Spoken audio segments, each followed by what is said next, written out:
I'm going to start a minute early tonight.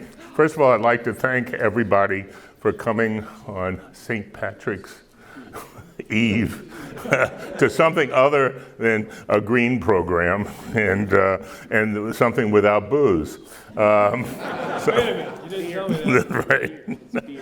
I'm Justin Gaccio. I'm filling in for our president, Jim Van Epps, who is on a much-deserved vacation.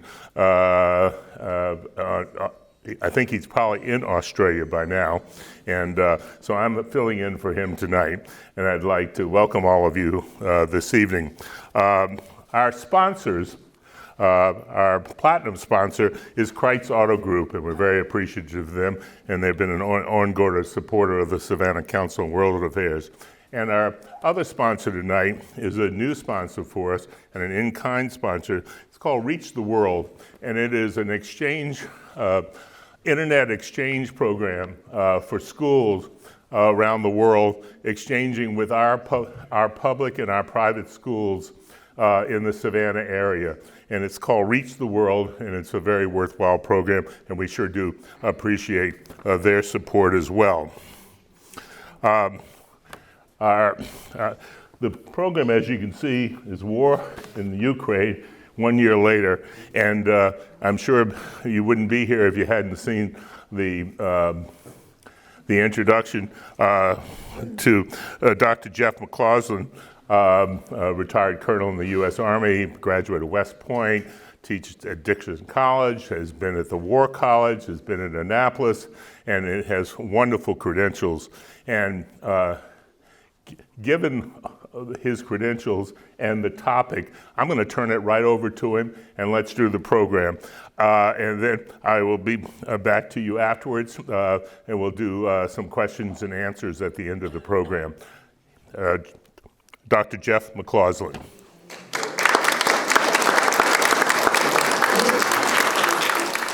Well, thank you very much for that very, very kind interview, and I double the compliment for all of you showing up, on St. Patrick's Eve.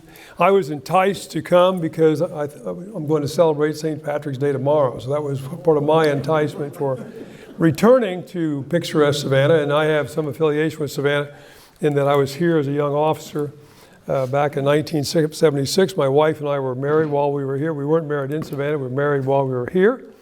And 1 year ago, oddly enough, I was here to speak to the West Point Society, and I spoke about, at that time, the recent invasion of Ukraine, which, as you will recall, occurred on February the 24th of 2022, not imagining what the world would look like a year later, and certainly not imagining that this war would still go on. But I want to thank the Savannah World Affairs Council for inviting me to town for this very, very great event. I compliment all of you, frankly, for taking time to stay abreast of what is going on in a very complex and changing world. We live in a world right now which underscores the validity of that old Chinese curse, may you live in interesting times. And I certainly want to thank Jim, and I hope he's enjoying himself in Australia. Chip O'Brien, who was part of the organizers as well, sadly became ill today, and my host this evening, Ambassador Lawler, for getting us all over and treating us to a lovely dinner. I want to acknowledge a couple of good friends of mine, my good friend Bruce Need and his wife Connie, who are here. Bruce and I were young officers here at Fort Stewart, and actually in Germany initially, over 50 years ago. I hate to admit that's true, but it is in fact true. And he and his lovely wife Connie, I was here for their wedding in Savannah, and they were at my wedding. And then also we're joined by Lieutenant General retired Gary Cheek, an old Army friend as well, and his lovely wife Leslie. Bruce and Gary share clear wisdom in that they both married lovely ladies from the Savannah area. So that's what they both did. But it is hard to believe that it's 1 year since this war began. So what I intend to do this evening is examine this in some detail, because I really think in many ways this war in Ukraine is part and parcel of what I would call an inflection point in our history. And I'll talk about that more as time goes on. An inflection point, how this turns out, will have a profound effect not only on all of us, but it'll have a profound effect on our children and potentially our grandchildren. I plan on doing this and looking at this in sort of along three lines of inquiry. And those are, where have we been? How do we get to this particular point? Where are we right this moment? What's the state of the war right now? And where is this going in the future, and how might it resolve? So with that as sort of a background, let's begin on this and talk about where have we been?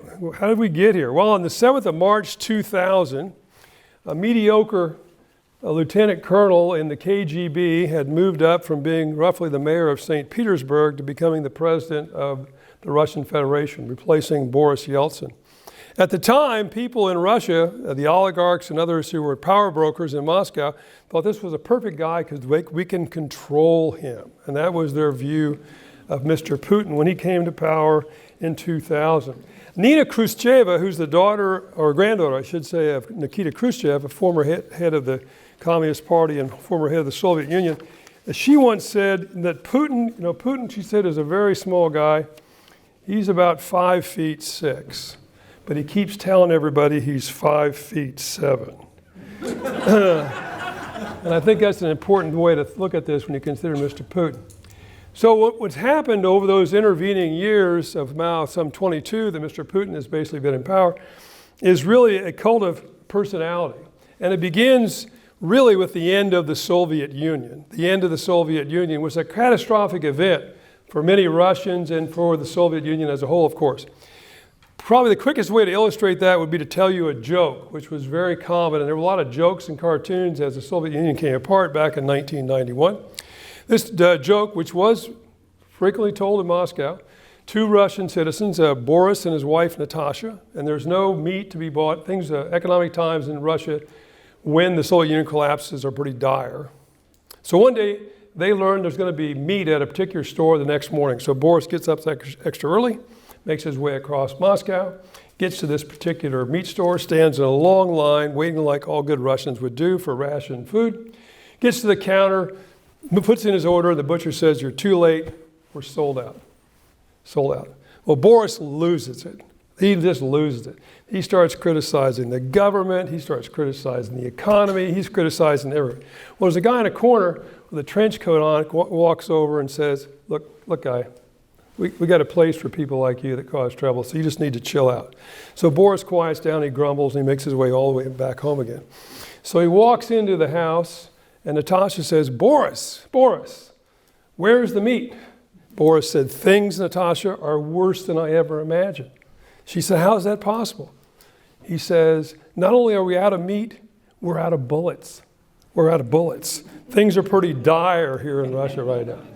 Well, for Putin, the end of the Soviet Union and this move towards what I would call a cult of personality is illustrated pretty well in this speech he gives in 2000, largely ignored in the West.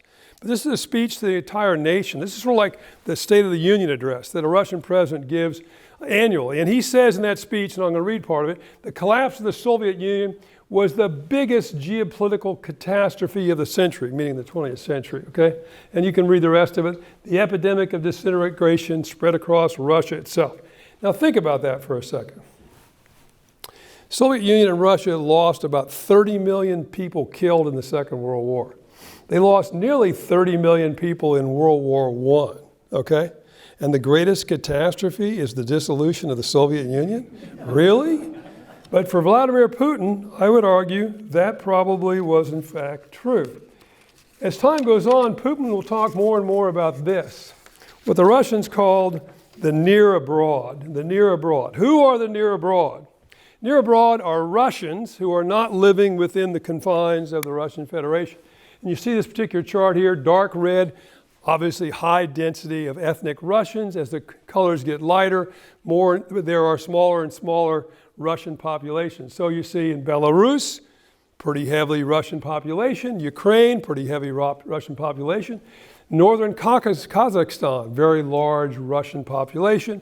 Go to the Baltic Republic, Latvia, to some degree Estonia, also significant Russian populations.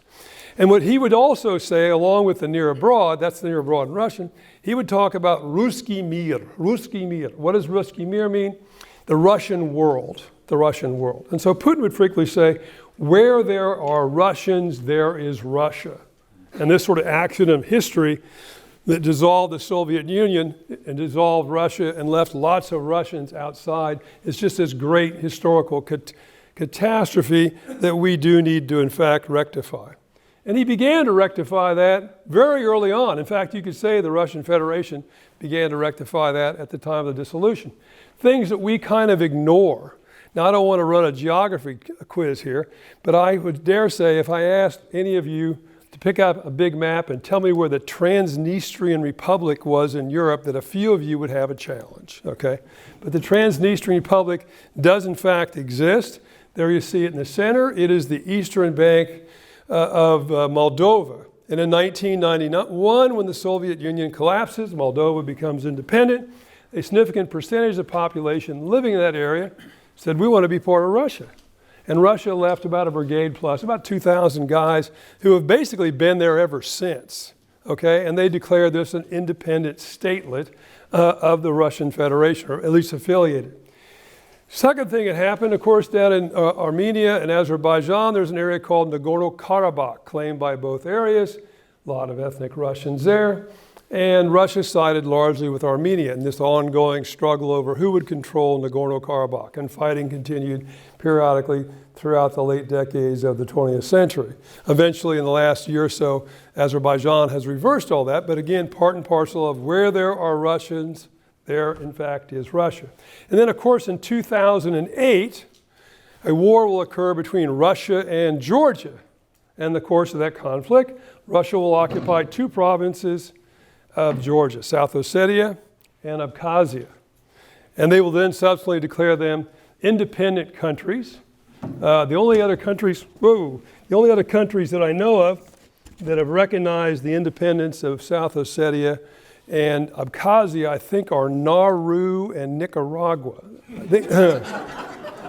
Shortly after the start of the war in Ukraine in 2022, Belarus finally acknowledged the independence of South Ossetia and Abkhazia.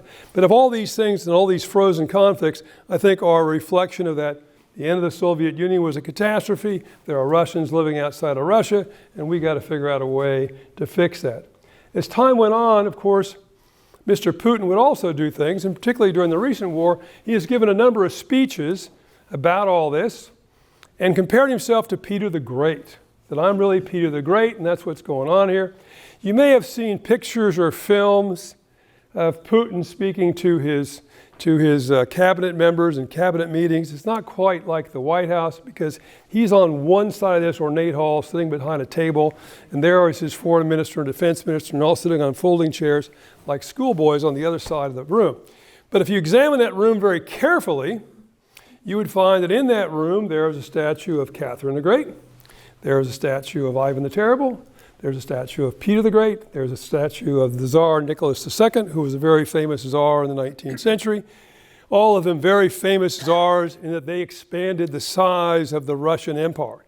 And there, as the joke has it, there's room in that hall for one more statue. And I'll let you figure out who that statue likely belongs to. Well, then in 2014, of course, Vladimir Putin and the Russians will invade Ukraine.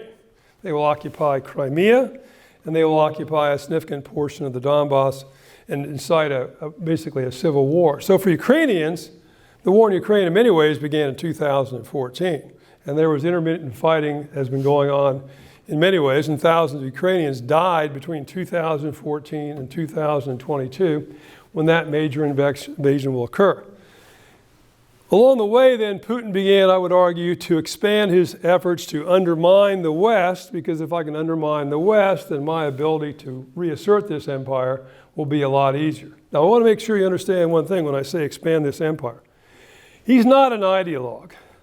He doesn't give a damn about Karl Marx or Lenin or any of those people, okay? This is the Russian Empire. This is all about Russian nationalism and Russian history. It's not an ideological thing at all. It's not communism. So what does he do? Well, it's very clear that the Russians interfered in Brexit and perhaps tipped the scales for those who voted for the British to leave the European Union, knowing that would cause political turmoil, which it certainly has. And there's clear evidence, I think we all would admit, if you looked at it carefully, all 7 of our major intelligence communities have agreed that Russia interfered in the 2016 U.S. elections. They've conducted several assassinations of people who were dissidents or former KGB, for example. The most notable was in England, when using a nerve gas, they killed a former Russian agent and his daughter, and he's gotten away with all those things, whether it was invading Georgia, invading Russia, interfering in elections, interfering in Brexit. He got away with all those things. So as a consequence, before we finish that, this quickly shows you the map of the area in the Donbass that they occupied in 2014. The laser doesn't work, so I'm going to get up here and point. If you come up here and you examine this very carefully, you'll see right there an airplane crash. What is that? That is an airliner that was flying to Malaysia that was shot down by a Russian air defense unit, killing several hundred people. Okay? Russians have never claimed they'd done that. An investigation was conducted by the Dutch, and that court came to the conclusion that it was shot down by the Russians. The Russians claim that it was the separatists. However, I've even got photographs of a Russian air defense battery crossing the border back into Russia from the Donbass, and it's missing one air defense missile on the launcher. So one's missing at about that same period of time. Well, that's where that fighting occurred in the shoot down of that airline. So that's what occurred up till now. Okay, then why did Putin decide in 2022 this would be a good time to expand on the theme that I'm working on? Well, I think he looked at the United States and he said, hey, it's a good time to do this. Americans are focused on COVID, close election. Oh, by the way, nobody in the world was happier about January 6, 2021 than Vladimir Putin. He was the happiest guy in town. Told him everything he wanted to know, that the Americans were not united. And then, of course, he watched, and it was, a rather catastrophic U.S. and NATO. Don't forget that was a NATO operation as well as a U.S. operation in Afghanistan. He watches that occur and says, they're totally screwed up. So I can do this again and I can get away with it. And he made a series of very bad assumptions. First assumption he made that was bad was Ukrainians won't fight. We'll roll over them in no time. We rolled over them in 2014. We're going to roll over them again. Russian officers, when the invasion began, were told to pack their dress uniforms because we'll need them for the parade that's going to occur in a couple of days. I hope if those guys are still living that they're carrying those dress uniforms with them 1 year later, okay? Those are Russian POWs on the left. In the center, you see a whole bunch of destroyed Russian equipment. And the Russians, up to this point, have probably suffered somewhere, estimated independently, 200,000 casualties in 1 year. That's enormous. 200,000 casualties. Casualties, dead, wounded, missing, captured, never seen again. Of that 200,000, probably 60,000 dead, okay? In addition to that, while arguing all along the way that there's no such thing as the Ukraine, and he would say that over and over, it doesn't exist. In fact, this is still not a war. This is a special military technical operation. And a law was passed in Moscow and by the Duma shortly after the invasion began that if you were to get on a Twitter account or publicly say Russia is at war in Ukraine, that's all you got to say it's a war, you could be prosecuted and get up to 10 years in prison because what you were doing was denigrating the Russian Federation and the Russian military. So we lost 200,000 guys, but it's not a war. Really? The Russians have lost more soldiers in 1 year in Ukraine than they've lost in all the military operations they've been involved in since the end of the Second World War. Add them up, whether it was Chechnya, which they lost a lot of people, Afghanistan, a few in Syria, and a few other things. They've lost far more in 1 year than all those operations back to 1945. And along the way, on the right, I would argue Vladimir Putin has done more for Ukrainian nationalism than anybody in recent history. So first assumption, Ukrainians won't fight. Sorry, that didn't work. Assumption number two, NATO won't get their act together and neither will the Americans. Well, how did that work out for you? We had a NATO summit last summer and NATO actually got bigger.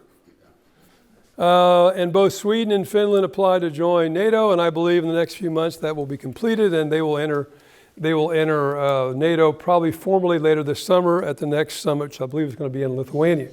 So in a matter of a few weeks, as that quote says down there in the lower left-hand corner, Mr. Putin managed in a couple of weeks to undermine 2 centuries of Swedish neutrality and decades of German pacifism. And a German Chancellor, Olaf Scholz, will give a speech shortly after the invasion announcing a Zeitwende, a major turn in direction, and that Germany would rearm and would spend $100 billion initially trying to refit the Bundeswehr and also go to 2% of GDP for expenditure, something we've been trying to get them to do for decades. Now, delivering on that promise is different than actually saying it up front. We can talk about that in the Q&A, but certainly suggested that that was going to happen.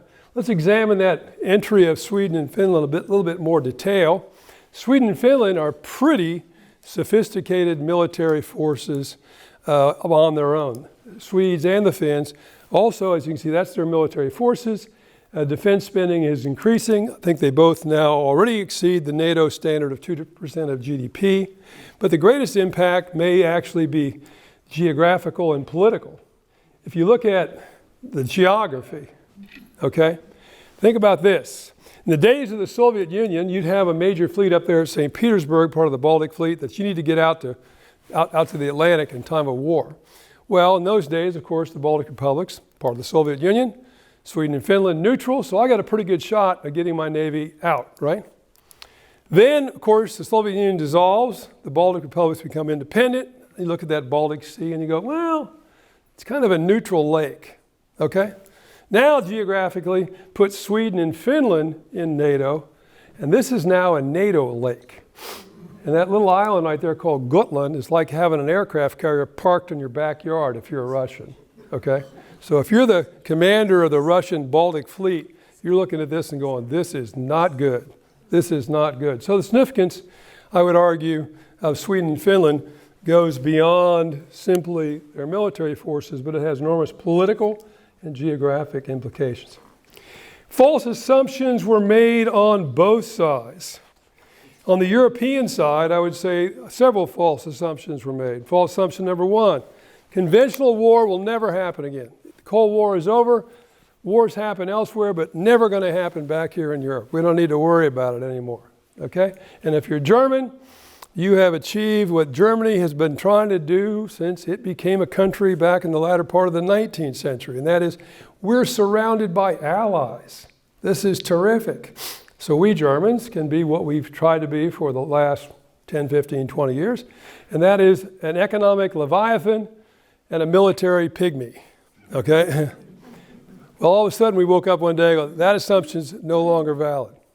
Assumption number 2, which Germans pursued vigorously from the time of the end of the Cold War, was what they called Handel durch Wandel, which basically means relations through trade economics. So if we can develop very close interoperability exchange, economic exchange with Russia, that'll create systems of economic interdependence, which will reduce the possibility of conflict. If you think about it, that is the basic theory of the European Union. If you look at the history of the European Union, it was all about if we can tie these economies together, because we French and Germans just been beating the hell out of each other for centuries, but if we can link our economies, then the possibility of us resorting to war goes down. So they applied that same concept to the Russians, and what are they doing? They're buying a lot of oil and natural gas, and they become very dependent on Russian oil and natural gas.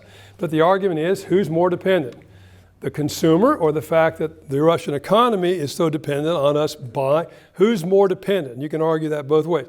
The United States, several administrations, Democrat and Republican, tried to convince the Germans not to move in that direction, but that's what they did. And you see the pipeline networks that were developed, most notably the Nord Stream 1 and 2. You can see one of those in dotted line, which were about to open. Nord Stream 2 was about to open when this war started.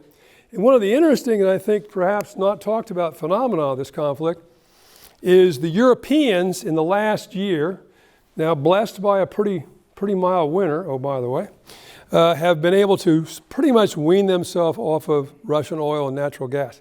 That's kind of an economic miracle, trust me, because they were so heavily dependent upon that. We could play Trivial Pursuit, but I'll ask the question, but I'll answer it myself. And the consequence of the last year, the gentleman in the back knows what On the right? what's that? Oh, I'll get to him in a second. Oh, okay, sorry. Yep. You're way ahead of me. You're just one step ahead of me. Now, the question I was going to ask is, what country on the planet in the last year has become the major exporter of liquefied natural gas? The United States of America. We are now the world's greatest exporter of liquefied natural gas. In the last year, the Germans have created 3 import facilities on the North Sea to import liquefied natural gas, coming from the United States, coming from the Gulf as well, places like Qatar. Okay, gentleman back. Who's the guy in the right hand? Identify the gentleman on the right. Yep. Gerhard Schroeder. Gerhard Schroeder, who was the chancellor? the chancellor of Germany. Why is he smiling? Because He's on the board. of Gazprom. Out of the deals with Russia, correct? Yeah, he and Putin be Pisos. Okay, I think he has a Russian wife now. When he leaves the chancellorship, and he was the architect of a lot of this idea of relations, he then becomes one of the board members, not the president of the board of Gazprom, the major exporter of oil and natural gas from the Russian Federation. That's why this guy is smirking. He's now lost his honorary position in Parliament, his office, and is in somewhat disrepute in Germany these days. So that was the second assumption, was economic interdependence would allow us to avoid future conflict. Well, so we've kind of been where we've came from. Let's talk about where we are. Where are we right now? Well, real quickly, there's the map of Ukraine. Those areas that are in red hashed, areas occupied by Russia in 2014 or by Russian separatists.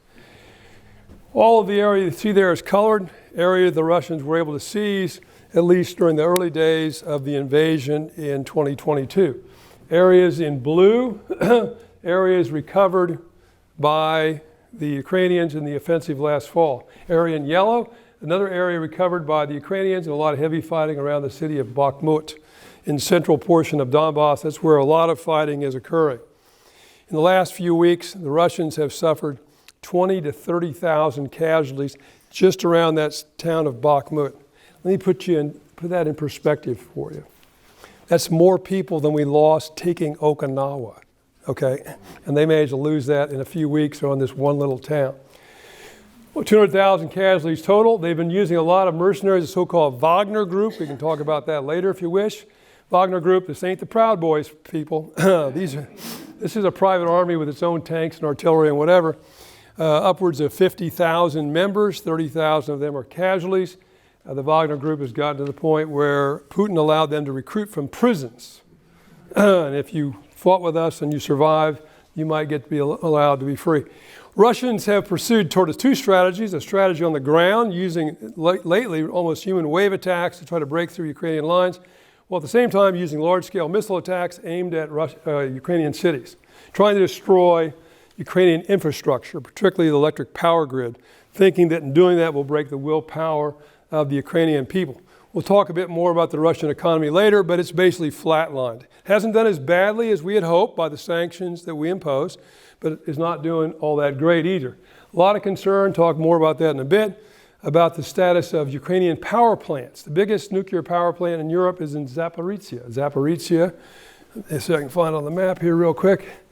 Zaporizhia is right there, controlled by the Russians right now. And the concern that if this loses electric power, then the reactor can melt down, you can have a Chernobyl. Ukrainians have 15 nuclear power plants across the country. So a real concern about that particular possibility. Negotiations are ongoing. I'll talk more about it later, about a grain deal, which allowed Ukraine to continue to export grain. That is due to expire on Saturday. Unclear whether that will be renegotiated. We can talk about it in the Q&A if you want, the recent collision between a Russian fighter and a drone. And ammunition remains a critical item for the Ukrainian war effort. Ukrainians right now expending about 5,000 to 6,000 artillery rounds every day. Yes, sir. I've never seen it mentioned. Do you have any idea what the force sizes are? Army groups, armies? Divisions. They basically operate in divisions, but the Russians have now been operating in much smaller, what they call assault groups. And it's unclear to me why they've kind of transitioned to that. I think part of it has been because they've lost so much military hardware, tanks, armored personnel carriers and the like. While they can replace manpower, they did a conscription of about 300,000 back in September, and they, by prisoners, it's clear we're capturing some guys who got maybe 3 weeks of training, got handed a musket, sent to the front. So they're not using anything we'd really be familiar with? Well, they're using things that we're familiar with. They're not using it in the numbers. You know, we would expect when Gary Cheek and Bruce and I were facing the great Soviet Union and the Russian army back during the Cold War, we expect them to do what we would call maneuver warfare, which was going to be heavily dependent on large-scale armored formations, mechanized infantry supported by artillery. And that's what they wanted to do at the onset. But they just did it very poorly, and they lost a lot of equipment. So now it doesn't seem they've got a residual force of that type of mechanized warfare that they can conduct that, and they've not been able to mobilize their industrial base to the capacity to replace it. Okay, let's move on. That's kind of where we are right now on the battlefield. In addition to that, it's important to realize there are 12 million Ukrainian refugees. About 1 out of every 4 Ukrainians is a refugee or a displaced person. What's the difference? 5 million refugees outside of the country, 7 million displaced people in the country who've gone to Western Ukraine. 85 to 90% of all those people are women, children, and elderly. Women, children, and elderly. Now, interestingly enough, we don't talk about it as much. There's been about well over 1 million Russian refugees. Okay? Kazakhstan admits they've taken in 600,000. Now, who are these Russian refugees? Young men. So when Putin conscripted 300,000 soldiers, 1 million young men left the country. That's a bad ratio. And a lot of them are well-educated, tech industry kind of folks, and they ain't coming back. They working in today, they ain't going back. You must be kidding me, okay? The other thing that's interesting about this particular, you see how, it's a busy slide, where the refugees turn up. We talk a lot about, who's bearing the burden, and I'll talk about it a little bit. And a lot of people say, well, we Americans are doing everything and the Europeans are doing nothing. That ain't true. Europeans should do more, totally agree. But consider the following. How would you like to be the mayor of Warsaw? Okay? Mayor of Warsaw the city of Warsaw at the start of this war, about 1.4 million people. One of the phenomena of the refugees from this conflict is they all showed up in about 2 weeks. This was one of the most rapid historical refugee flows in a compressed period of time. If you took the same number of refugees from Afghanistan, it took 2 years. Okay, so these people show up all at once. So you're the mayor of Warsaw. 250,000 people show up to join you in 2 weeks. Okay, women, children, and elderly. Now, I looked it up, in the Savannah metropolitan area, you're about 140,000 people. So you're about 1/10. How would you all react if 25,000 refugees showed up in a period of 14 days? And they were all women, children, and elderly. Okay? So there's kind of a burden there that they are, in fact, bearing. Okay? We've deployed more forces over there. Europeans have too. In what we call the new frontline states. What are the new frontline states? Baltic republics, Poles, Slovaks, Hungarians, Romanians, and Bulgarians. And our NATO allies have put forces in there as well. So this is meant to do 2 things. 1, deter any thinking by the Russians to advance on that territory. And number 2, reassure our NATO allies that we are part and parcel of it. And that has sort of stabilized since the war began. As you can see, total reaction force, we're trying to increase for NATO to about 300,000. Who's supporting Ukraine? Real quick, as I mentioned, the United States is providing some of the lion's share, particularly of military equipment. And military is in red. But there's an awful lot of support that's being provided, and you can't see it too well. The brown is financial, and the green is humanitarian. And if you run the total numbers, U.S. total support for Ukraine has been about $73 billion, okay? European, EU, don't count the Brits, EU support about $55 billion, other countries about $15 billion. So should the Europeans do more? Yes, but there's some interesting phenomena behind those numbers. One is, in military terms, there's not a lot the Europeans can do because they ain't got a lot to start with. They didn't have a lot of wartime stocks of artillery ammunition, tank ammunition, and the like because ain't going to be a war here, okay? So that was part of the problem. Second is, we Americans have to realize that a lot of the money that is ostensibly going to Ukraine is really recycled money. What do I mean by that? Well, we give the Ukrainians a Bradley fighting vehicle, and the United States Army buys another Bradley fighting vehicle from General Dynamics. A lot of the money we gave Ukraine, we gave them material out of so-called war stocks, but we also gave them money, and they took the money and they did what? They bought American weapons from American manufacturers. So some of this money that you see, it's going to Ukraine, actually will end up going back to General Dynamics, Lockheed Martin, Raytheon, et cetera, okay? And that's where a lot of that money will end. And I'm not criticizing that. That's okay, but that's just where the money's going to actually end up. There is a certain amount of recycling of money that goes on here. That's why you can't see that too well. That's just a quick summary of all the different parts of equipment we've given them. Everything from Humvees to Stingers to Javelin air defense weapons to 155 howitzers, grenades, you name it. We've given all that stuff to them. A lot of controversy now we can talk about in the Q&A about possibly in future giving high-performance aircraft to the Ukrainians. Okay? Again, to close out this discussion of how you think about assistance, just military assistance now, not humanitarian economic. If you look at it as a percentage of national defense budgets, well, Estonia is giving about half of its entire defense budget to Ukraine, okay? The United States, well, we're giving about, I think it's about 5%. Yeah, here we are, about 6%. Now, figures don't lie and liars figure. We have worldwide commitments. Estonians do not. So there's a certain distortion here. All I'm trying to say is the simplistic arguments I hear that we're doing everything and Europeans are doing nothing, I don't think stand the test of closer analysis. Okay. What have the Ukrainians done with all this stuff? Well, this is really MacGyver's army. I mean, the worst job I can imagine having would be to be the logistician for the Ukrainian army, okay? Omar Bradley was exactly correct. Amateur talk about strategy, professionals talk about logistics, how you sustain things. Well, how would you like to have an army in which you got 3 or 4 different kinds of tanks? Each one of them's got a different round it fires, probably uses different fuel, certainly different spare parts, okay? How do you maintain all that and sustain it over a period of time? So they've really been MacGyver's army in many, many ways, and they've showed a certain amount of ingenuity.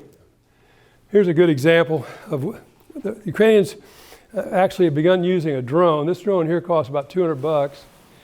They then use a 3D printer to conduct a triggering device that they mount on the bottom of the drone. Then they hook a hand grenade to that and they fly it over and drop it down the hatch of a Russian tank. Okay, pretty ingenious for a couple $100. So there's a lot of those kind of things going on with the Ukrainians in terms of, I find them very innovative, a lot of initiative on their end. We don't find that with the Russian army. We also overlook the fact that the Ukrainians, as far as their casualties, Russians, I said 200,000 casualties. We don't know how many Ukrainian casualties there have been. The government does not release those numbers, the Ukrainian government. Estimates are probably 100,000 killed, wounded, missing. In addition to that, at least 9,000 civilians. Probably a lot more, because nobody knows how many civilians were killed in Mariupol. Nobody knows. The picture up there is in Lviv. Only after about 6 months of the war, based on what they knew, they put a baby buggy for every baby that had been killed since the war began in a big square in Lviv. We know at least 500 children have been killed. And you see what the destruction looks like as the Russians conduct these missile strikes, which have been hitting civilian infrastructure, apartment buildings, et cetera, all across Ukraine. Napoleon Bonaparte once said, the moral is to the physical as 3 is to 1. The moral is to the physical as 3 is to 1. I think we're seeing this played out. So I'm going to tell you a great story. You have to say, what does boxer shorts got to do with all this? These are Ukrainian soldiers around the city of Bakhmut. This was several months ago. Obviously, it was in a warmer time. When the war began, a little old lady, a friend of mine's mom, who lived in Lviv, she's Ukrainian, she was trying to figure out what she could do. What can I do? What can I do? So she finally decided what she could do was she could sew underwear. So since February of last year, this little old lady in Lviv has been sewing underwear, okay, and shipping it out to the front. These guys in Bakhmut found out where the underwear were coming from. So they all assembled, took this photograph, and mailed it to this little old lady in Lviv, okay? I don't know about you, but people that can generate that kind of enthusiastic, I think are going to be pretty tough to beat over time. Anyway. So what's going on in Russia? Well, you can see that's the sinking of the Moscow. That didn't go real well. It doesn't pay to be an oligarch in Russia anymore. This is the Russian version of Windows.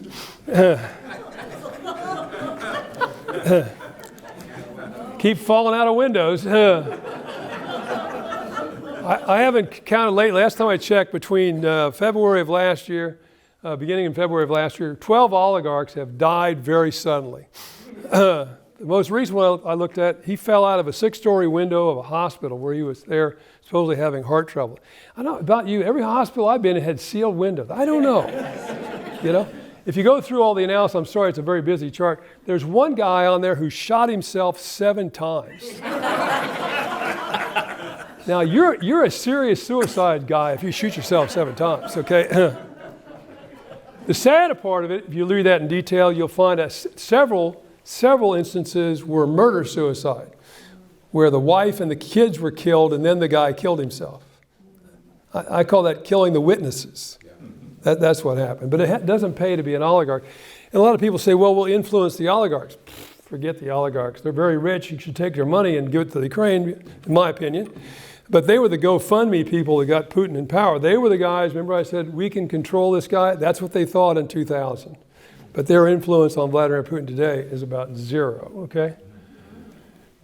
Here you have 3 GDPs, China, Russia, and the US. This is prior to the war. So if you're Russia, you're talking to Vladimir Putin, you're saying, Vladimir, talk to me about long-term strategy for Russia. Your economy is flat.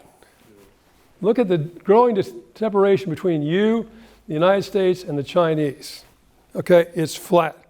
John McCain used to say, Russia is a gas tank with nuclear weapons. That's what it is. And what have you done as an extraction economy? I would argue you have done the one thing that an export economy can never do. You have convinced your clients that you're an unreliable supplier. So even if the war ended today, even the Germans aren't stupid enough to buy oil and natural gas from the Russians anymore. So you start, what are you thinking strategically if you're there to begin with, number one? Number two, there's your population demographically. Most people believe the curve that brings you down to about 125 million by 2050 is correct, which means Russia will drop in population about 25 million people in about 2 decades, okay? And most people think that will probably be the case. The only major industrial country in the world that has a declining life expectancy for adult males. Why is that? 3 things. Alcohol, bad food, and cigarettes. Okay, alcohol, bad food, and cigarettes. But Putin has a solution for this. He has a solution. He came up with a brilliant solution. He brought back a award from World War II called the Heroine of Russia, Heroine of Russia. And a woman, when she has her 11th kid, gets 1 million rubles, which is about $10,000. So I'm not sure how many women have delivered on that 11th kid, but that's one of the mechanisms they're going to try to do to fix all this, okay?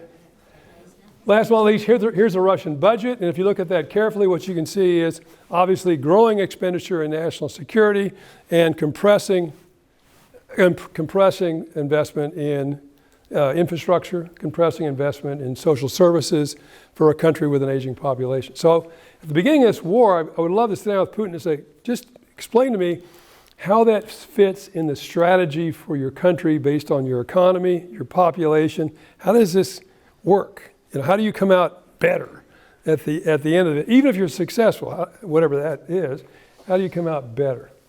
Okay. Where are we going? I'm doing pretty good, I think.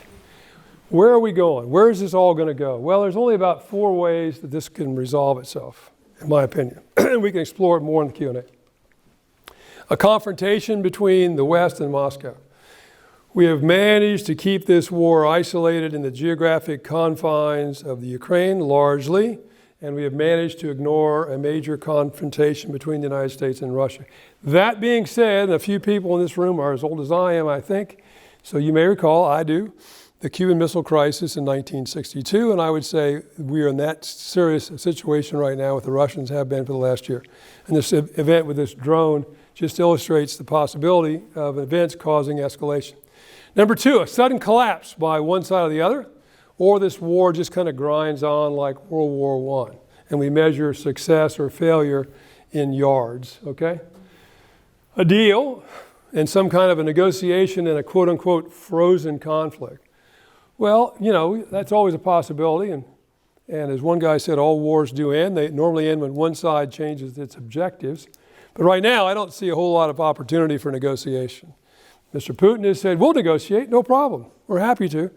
But before we start, the Ukraine has to recognize that the 4 provinces we have annexed, Luhansk, Donetsk, Zaporizhia, and Crimea, are Russia forever. As soon as you recognize that, then we'll negotiate, okay?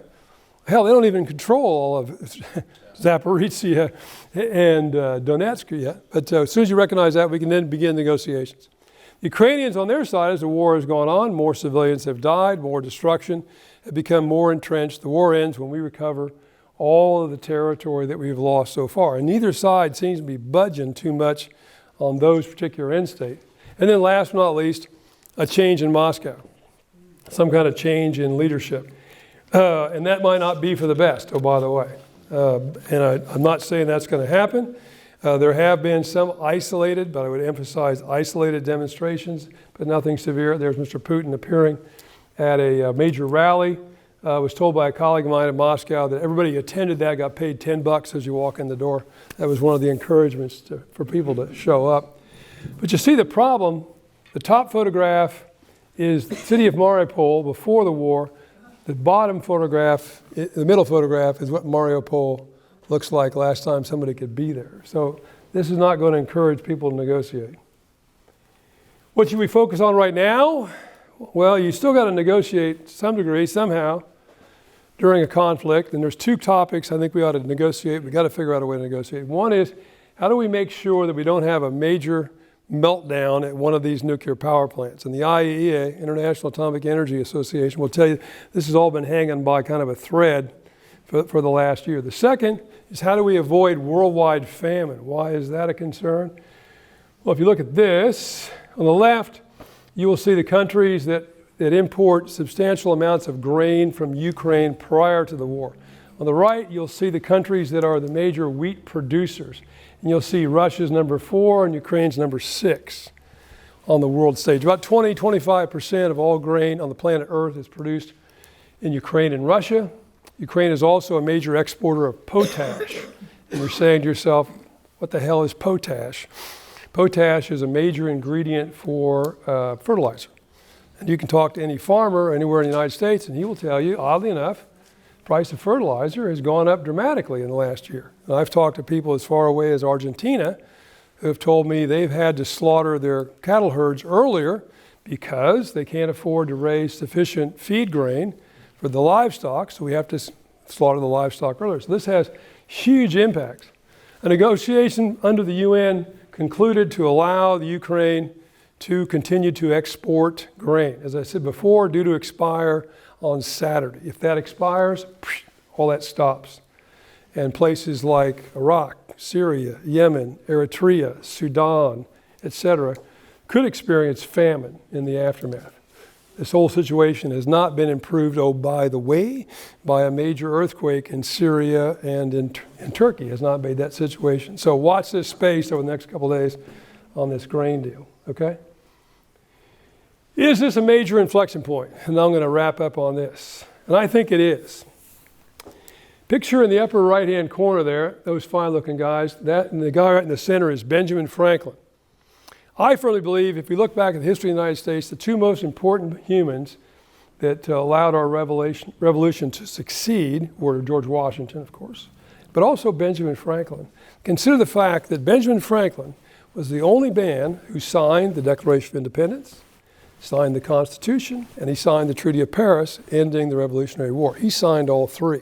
Nobody else did that but Franklin. He was instrumental in getting aid from France. Without aid with France, we don't win. So Franklin was a very, very singularly important guy. In 1776, when the Declaration of Independence is signed, in Independence Hall in Philadelphia. Franklin emerges, and a citizen says, "Dr. Franklin, what have you brought us?" And Franklin replied, "A democracy if you can keep it." And I would argue that, oddly enough, every 75 years, we get tested, and there's a major inflection point. So bear with me on my math here. 1783, I would argue, an inflection point. We signed the Treaty of Paris, and we become an independent country. I think that's kind of important. If you go ahead 75 years on 1783, where are you? 1858. Well, 1861 to 65, I say, was kind of an inflection point in American history. And we decided we were going to continue to be a democracy. Oh, by the way, all the monarchies around the world were rooting for us to lose because they wanted democracy to go away. And we decided democracy could only exist without having slavery. So that was a major inflection point. And if you add 75 years to 1865, what do you get? 1940, okay? That's kind of a major inflection point now, isn't it? Okay? And we go to war against two authoritarian states whose base assumption was that they could beat us because we were, as Adolf Hitler described us, a mongrel country. And isn't it fascinating that the two countries we will fight in the Second World War, Nazi Germany and Imperial Japan, think that success for any country is determined by racial purity. The Aryan nation for the Germans and Japanese racial purity in Pacific. How'd that work out for them? Okay, and coming out of that in 1945, we become a superpower on the global stage. And if you add 75 years to 1940, what do you get? You get 2020, and you get a pandemic. Okay, whoa. You get pandemic, and then shortly thereafter, this major conflict, the first major conflict of its size on the European landmass since the Second World War. So I would argue we're involved in a inflection point every 75 years, and one's going on right now. And hopefully we can live up to Dr. Franklin's retort. In conclusion, though, let me try to finish up on a bit of optimism. That may be tough after all that, right? But I think this particular quote, which is the opening lines of The Tale of Two Cities, written by Charles Dickens, a Brit, which will come out in 1858, oh, by the way, shortly before the American Civil War. What's The Tale of Two Cities about? Tale of Two Cities is about the French Revolution, a catastrophic inflection point in European history in many ways. And you see what he says. It was the best of times, the worst of times, age of wisdom, age of foolishness, epic of belief, epic of incredulity, season of light, season of darkness, spring of hope, and winter of despair. And I think that's kind of where we are right now. And I think we Americans, I think you all trying to stay abreast of things are part of that. We have the power to shape the future, or we can just sit back and let the future shape us. And that's really up to us. And so on that, I will conclude. Turn it over to you, sir, Justin, and we'll do a Q&A. We'll throw it open to questions in a minute. I just want to acknowledge the book ladies here in the back. Yeah. And Joni Saxon is here and is also offering Dr. McCausland's book at 20% off if anybody would like a signed copy of the book tonight. The book lady is back there and be willing to help you out. A couple of things just to cover with you before we open it up to questions is on April 13th is our next program, which is on international finance, and that will be here. And what does it mean to the economy, and what does it mean to us? I mean, why does international finance matter to us here in Savannah in the United States? So we're going to try to localize that on the program on April 13th. And then in May, we're going to actually go back down to Farm Street, 305 Farm Street, to the Coastal Georgia Center, and we'll be out down there, and with a speaker that will be speaking on scientific cooperation leading to better relationships with China due to scientific cooperation. So that'll be a very interesting program on our last program of our program year. Thank you very much, Dr. Jeff McCausland.